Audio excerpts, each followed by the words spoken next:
Journalists who have covered one or more of the first 8 economic summits agree that more is expected to happen at the annual gatherings than actually does.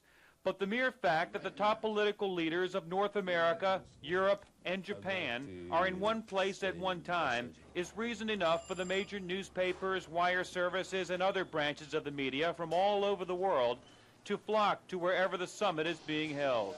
In 1983, it will be in Williamsburg, and this is where the 5,000 or so reporters, photographers, and other technicians will be spending most of the 3-day session. This basketball arena at the College of William and Mary will be transformed into one huge press center. And for those of us who will be covering the summit, this will be home. Well, these summits are a bit of a madhouse. Nicholas Ashford is Washington bureau chief of the London Times and a summit veteran.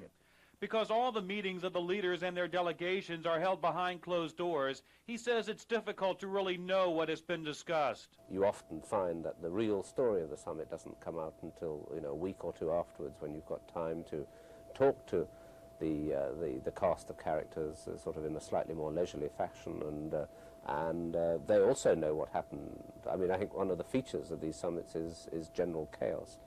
Williamsburg will be the first summit for NBC White House correspondent Chris Wallace, but he's already learned that the summits are more show than substance. In fact, one person I was talking to who's been involved in organizing for a lot of them said that, the best thing about the summits is what it does beforehand. It forces us to confront a lot of issues, economic issues, and he said, if we just canceled the summit the day beforehand but had gone through the process of the discussions and the preparation, we would accomplish about as much as we do at the summit.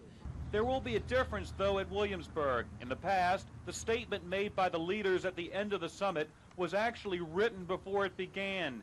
This year, however, the final communique, as it's called, will be a more honest summation. The leaders all have expressed their view to the president that they don't want a pre-negotiated result. They want to use this opportunity so they can talk with each other and focus on what they believe to be important, and that they will then determine what is announced to the world as the result of their meeting, not their officials. And that's really quite novel.